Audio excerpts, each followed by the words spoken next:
Subhash Chandra Bose? He fought for which country? Huh? India. That's all you know about him. ಇನ್ನೇನು ಗೊತ್ತು ಸುಭಾಷ್ ಚಂದ್ರ ಬೋಸ್ ಬಗ್ಗೆ?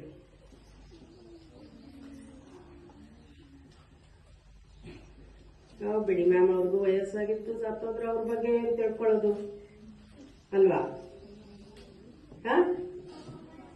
ತಿಳ್ಕೊಬೇಕಾ ಬೇಡವಾ? ಯಾಕೆ ತಿಳ್ಕೊಬೇಕು? ನಾವು ಯಾವುದೇ ಮಹಾನ್ ವ್ಯಕ್ತಿಯ ಬಗ್ಗೆ ಯಾಕೆ ತಿಳ್ಕೋಬೇಕು? ಪ್ರಿನ್ಸಿಪಾಲ್ ಮೇಡಮ್ ಮಾಡೋದಕ್ಕೆ ಆಗ್ತಿಲ್ಲ, ಅದಕ್ಕೆ ತಿಳ್ಕೋಬೇಕು.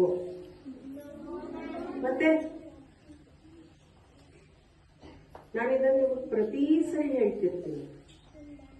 ಪ್ರತಿಯೊಬ್ಬ ಆದರ್ಶ ವ್ಯಕ್ತಿಯ ಜೀವನ ನಮಗೆ ಬದುಕುವುದಕ್ಕೆ ಆದರ್ಶಗಳನ್ನ ಕೊಡುತ್ತೆ, ಗೈಡೆನ್ಸ್ ಕೊಡುತ್ತೆ. ಅವರ ಮೌಲ್ಯಗಳನ್ನ ನಾವು ನಮ್ಮ ಜೀವನದಲ್ಲಿ ಅಳವಡಿಸ್ಕೊಳ್ಬೇಕಾಗತ್ತೆ.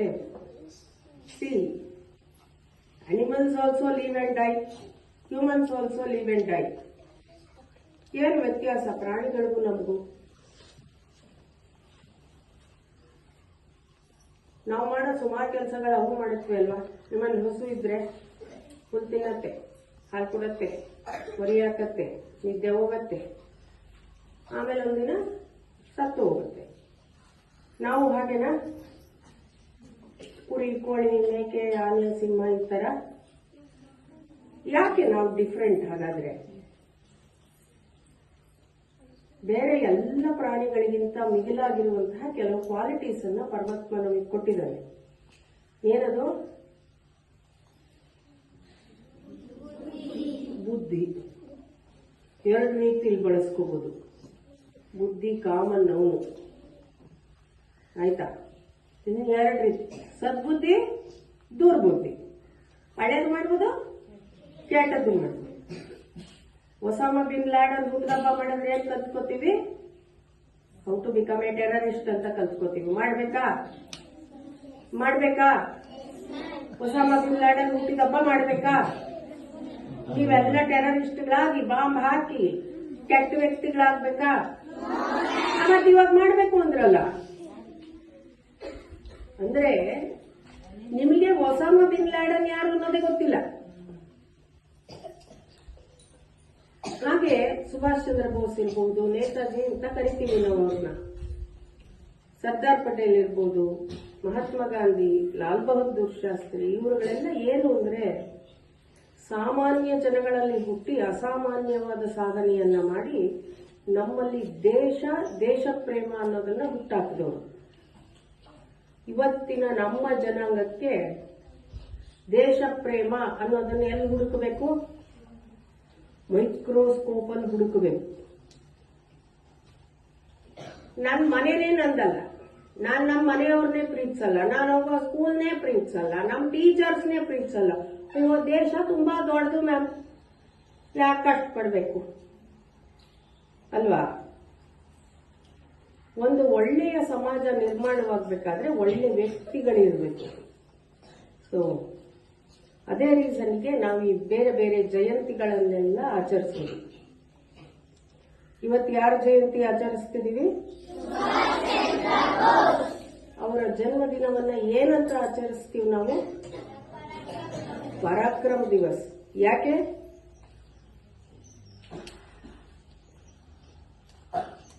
There are various phases of freedom struggle which India underwent. ಅದರಲ್ಲಿ ಬಹಳ ಪ್ರಮುಖವಾದ ಕೆಲವು ಪಾತ್ರಗಳನ್ನ ವಹಿಸಿದವರು ಸುಭಾಷ್ ಚಂದ್ರ ಬೋಸ್. ಯಾರಿಗೂ ಹೆದರ್ಕೊಂಡು ಕೂತವ್ರೆ ಅಲ್ಲ, ಏನಾದ್ರೂ ಸರಿ ಅಂದ್ರೆ ಸರಿ ಅಷ್ಟೇ ಅಲ್ವಾ? ಪುಷ್ಪಾರ್ಚನೆ ಮಾಡಿ ಅವರ ಬಗ್ಗೆ ಸಣ್ಣದೊಂದು ವಿಡಿಯೋ ನೋಡೋಣ.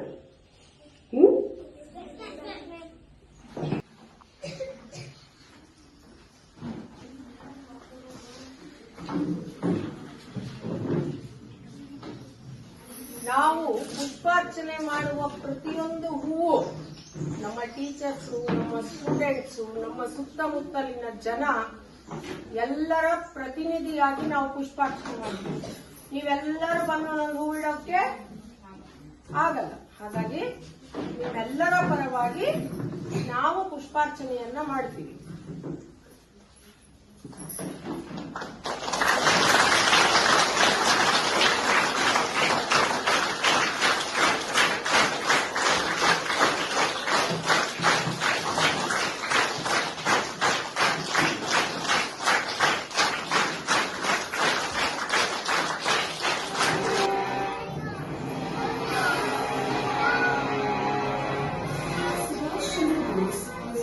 On 23rd January 1897 to Janakinath Bose, a well-reputed advocate, and Prabhavati Devi.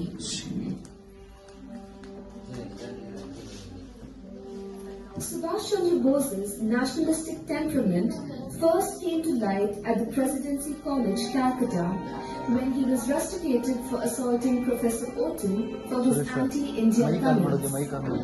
During the mid-1930s, Bose travelled in Europe, visiting Indian students and European politicians, including Mussolini.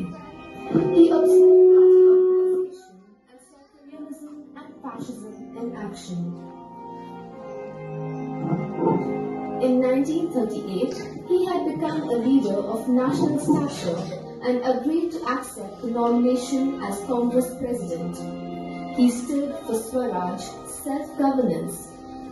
But this, however, meant a confrontation with Gandhi, which also created a rift between him and Nehru. On the outbreak of World War II, Bose advocated a campaign of mass civil disobedience to protest against Viceroy Lord Linlithgow's decision to declare war on India's behalf without consulting the Congress leadership. Bose organized mass protests in Calcutta calling for the Hornbill Monument, which then stood at the corner of Dalhousie Square, to be removed. Bose was thrown into jail but was released following a 7-day hunger strike.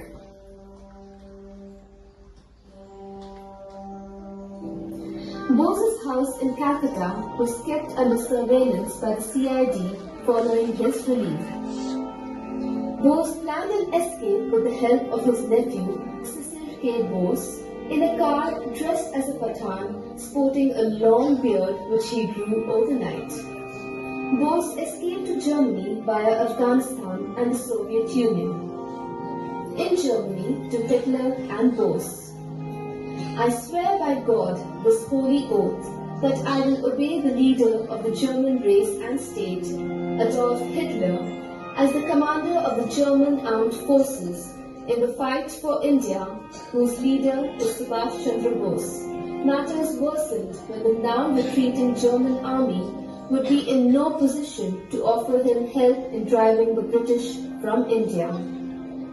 So, in 1943, Bose turned his back on his legionaries and slipped secretly away aboard a submarine bound for Japan. Traveling on board the German submarine U-180 around the Cape of Good Hope to Imperial Japan via Japanese submarine I-29. This was the only civilian transfer between two submarines of two different navies in World War II. The idea of a liberation army was revived with the help of Subhash Chandra Bose in the Far East in 1943. Bose took control of the Indian National Army and was able to reorganize the fledgling army and gathered massive support among the expatriate Indian population in Southeast Asia. Spoken as part of a motivational speech for the Indian National Army at a rally of Indians in Burma on July 4, 1944. Bose's most famous quote was, "Give me blood and I shall give you freedom." In this, he urged the people of India to join him in his fight against the British Raj. The INA's first commitment was in the Japanese thrust towards the eastern Indian frontiers of Manipur. The INA and Japanese also took possession of Andaman and Nicobar Islands in 1942 It was the Battle of Kohima and Imphal which had a significant impact on the Indian National Army. The Japanese could no longer fund their armies and eventually surrendered. The INA were no match for the British troops without the help of the Japanese, and therefore surrendered to the British as well.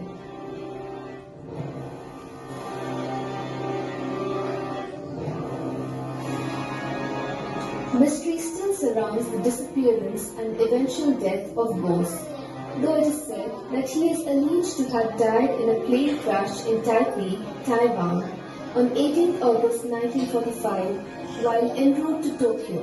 The Imperial Japanese Air Force bomber he was traveling on had engine trouble, and when it crashed, Bose was badly burned, dying in a local hospital few hours later. written on the board. ಯಾರು ಹೋಗ್ತೀರಾ? ನಿಮ್ಮ ವಿದ್ಯೆಗೆ ನೀವೇ ಮಾಡೋ ಅವಮಾನ ಇದು.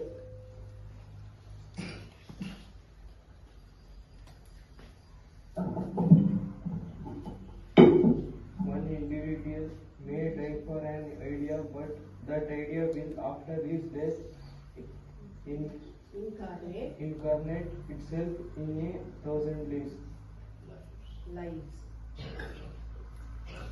See what a wonderful thought.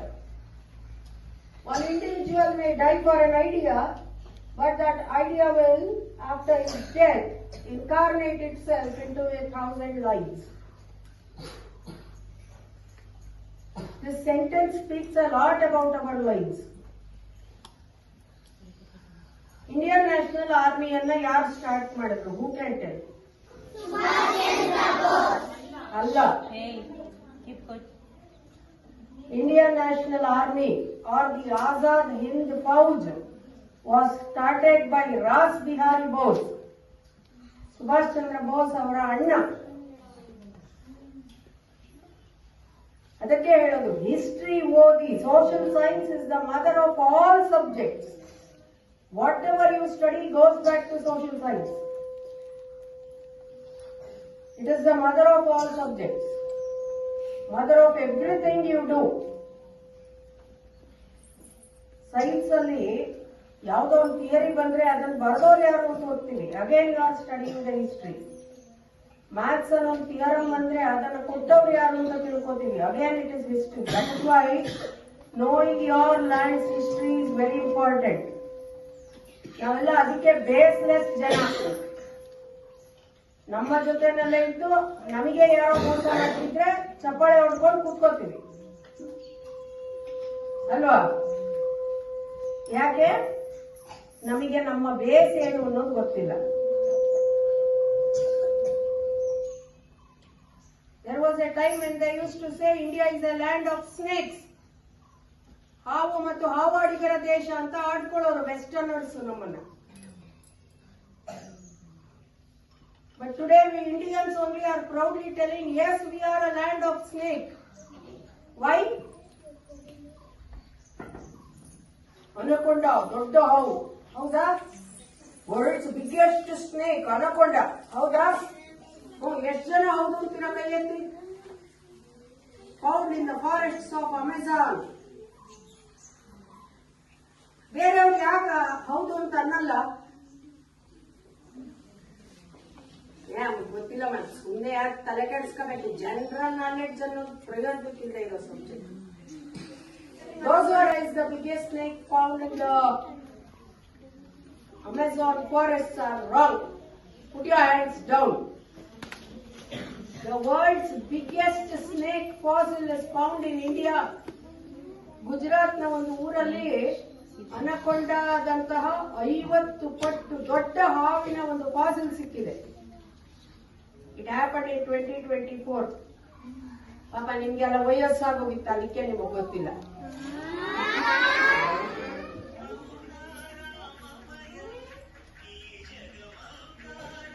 It is called Vasuki indicus anta.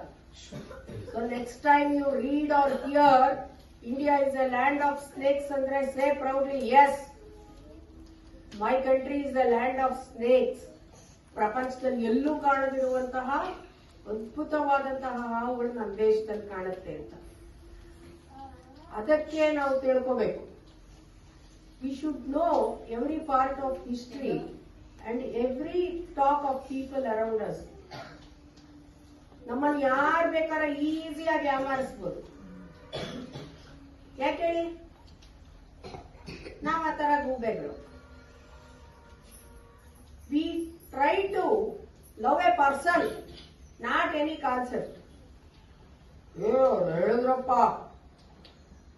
ಅವ್ರು ಹೇಳಿದ್ದೇ ನಿಜ. ನಿಜ ಏನು ನೋಡಕ್ ಹೋದ್ರೆ ಕಷ್ಟವಾಗುತ್ತಲ್ಲ. ದಯವಿಟ್ಟು ಹೇಳ್ತೀನಿ, Subhash Chandra Bose life is a mirror which shows us, which tells us that becoming the president of Indian National Army, Indian National Congress ಅಂದ್ರೆ ನೆಹರು ಜಾಗದಲ್ಲಿ ಬರ್ಬೇಕಾಗಿದ್ದಂತ ಪ್ರೈಮ್ ಮಿನಿಸ್ಟರ್ ಅವರು. ಆದ್ರೆ ಅಂತ ಒಂದು ದೊಡ್ಡ ಪದವಿಯನ್ನೇ ಬಿಟ್ರು, ಬೇಡ ನನಗೆ ಹೋಗೋರು. ಯಾಕೆ? ನಾನು ನಂಬಿದ ಸ್ವಾತಂತ್ರ್ಯ ಸಿದ್ಧಾಂತಕ್ಕೆ ವಿರುದ್ಧವಾಗಿ ಕೆಲಸ ಮಾಡ್ತಾ ಇದ್ದೆ ಕಾಂಗ್ರೆಸ್ ಅಂತ.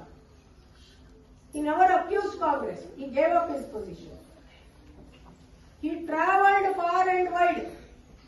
ನಮ್ಮನ್ನ ಇವಾಗ ಇಲ್ಲಿಂದ ಮಾಡಿ ಹೋಗಿ ಏನೋ ಕೆಲಸ ಮಾಡ್ಕೊಂಡ್ ಬಂದಿದ್ದೆ, 50 ರೂಪಾಯಿ ಖರ್ಚಾಗುತ್ತೇನೆ ಅಂತೀವಾ?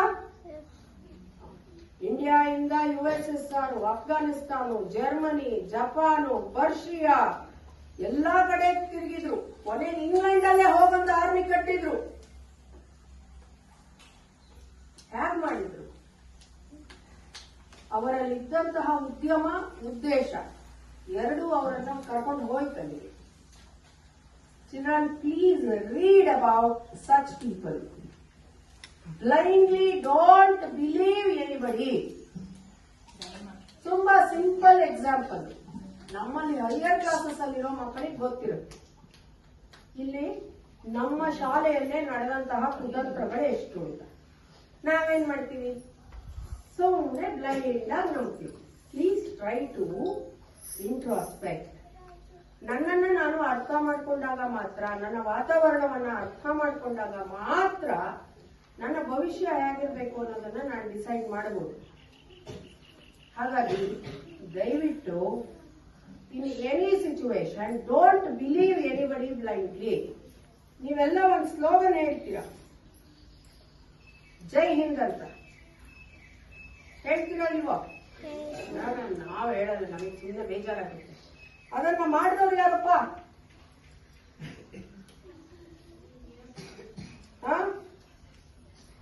1907 ಚಂಪಕ ರಾಮನ್ ಪಿಳ್ಳೈ ಅನ್ನೋರು ಅದನ್ನ ಕಾಯಿನ್ ಮಾಡಿದ್ರು. ಅಂದ್ರೆ ಆ ಫ್ರೇಸ್ ಅನ್ನ ಮೊದಲು ಬಳಸಿದ್ರು. ಆ ಜೈ ಹಿಂದ್ ಅನ್ನುವಂತಹ ಪದ 1942 ವರೆಗೂ ಎಲ್ಲ ಬಿದ್ದಿತ್ತು, ಯಾರು ಬಳಸಿರ್ಲಿಲ್ಲ. ಸುಭಾಷ್ ಚಂದ್ರ ಬೋಸ್ ಅವರು ಅದನ್ನ ಬಳಕೆಗೆ ತಂದ್ರು. ಅದಕ್ಕೆ ಟೆಕ್ಸ್ಟ್ ಬುಕ್ ಅಲ್ಲಿ ಏನು ಮಾಡಕ್ಕಾಗಲ್ಲ. ಇಂಡಿಯನ್ ನ್ಯಾಷನಲ್ ಆರ್ಮಿ ಅಂತ ಓದ್ತೀವಿ, ಅದರ ನಿಜ ಹೆಸರು ಆಜಾದ್ ಹಿಂದ್ ಫೌಜ್. ಅಂದ್ರೆ an army which is working towards the liberation of India. It had 3 basic etiquettes, which were, pardon me teacher, it is in Urdu, Etihad, correct? Etmad and Qurbani. ಏನೀಗಂದ್ರೆ ಎತಿಹಾಡ್ ಅಂದ್ರೆ unity. ನಮ್ಮಲ್ಲಿ ಒಗ್ಗಟ್ಟಿದ್ರೆ ಯಾವ ಒಂದು ಬೇರೆ ಶಕ್ತಿ, ಒಳಗಿನದ್ದಾಗಿರ್ಬಹುದು ಹೊರಗಿನದ್ದಾಗಿರ್ಬಹುದು, ನಮಗೆ ಮೋಸ ಮಾಡೋಕೆ, ತೊಂದರೆ ಕೊಡೋಕೆ ಆಗಲ್ಲ. ನಮ್ಮಲ್ಲೇ ಒಗ್ಗಟ್ಟಿಲ್ಲ. ನಮ್ಮ ಮುಂದೆ ಯಾರ ಬಂದು ಇವತ್ತಿಗೂ ನಮ್ಮ ಸ್ಕೂಲನ್ನಾಗ್ಲಿ, ನಮ್ಮ ಟೀಚರ್ಸ್ ಅನ್ನಾಗ್ಲಿ, ನಮ್ಮವರನ್ನಾಗ್ಲಿ ಏನಾರ ಅಂದ್ರೆ ಈ ಕ್ಷಣಕ್ಕೂ ನಾವು ಜಗತ್ ನಿಂತ್ಕೊಂಡ್ಬಿಡ್ತೀವಿ. ಯಾಕಂದ್ರೆ ಅದು ನಮ್ಮದು. So there should be unity. Then the next one is Etmad, means faith. ನನಗೆ ನನ್ನ ಕೆಲಸಗಳಲ್ಲೇ ನಂಬಿಕೆ ಇಲ್ಲ, ಬೇರೆ ಯಾವನೋ ಹೇಳಿದ್ರೆ ನಾನು ಕೇಳಬೇಕು ಅಂದ್ರೆ ಅಲ್ವಾ? So believe in what you are doing. You have to strongly have a belief that yes, what I am doing is right. ನಾನು ತಪ್ಪು ಮಾಡ್ತಾ ಇದ್ದೀನಿ, ತಿದ್ದುಕೊಂಡು ಮುಂದುವರಿತೀನಿ. ಟೀಚರ್ಸು ದಿನ ಓ ಅಂತ ಕೂಗಾಡುದು, ಅಯ್ಯೋ ಇವ್ರು ಓದಲ್ಲ, ಇವ್ರು ಬರೆಯಲ್ಲ, ಇವ್ರು ಇದು ಮಾಡಲ್ಲ, ಅದ್ ಮಾಡಲ್ಲ. ಯಾಕೆ ಅನ್ನಿಸ್ಕೋಬೇಕು? We can also change ourselves, believe in ourselves, right? This change must come. And the third one is Kurbani. What is Kurbani? Amitabh Bachchan cinema ಹೆಸರ sacrifice. You should be ready to sacrifice all nonsense if you have to grow in your life. These are the wonderful things which Subhash Chandra Bose gave us. ಲೈಬ್ರರಿಯಲ್ಲಿ ಸಾಕಷ್ಟು books ಇದೆ ಸುಭಾಷ್ ಚಂದ್ರ ಬೋಸ್ ಬಗ್ಗೆ, ಬೇರೆ ಎಲ್ಲ freedom fighters ಬಗ್ಗೆನೂ ಇದೆ. ದಯವಿಟ್ಟು ಓದಿ. Thank you children.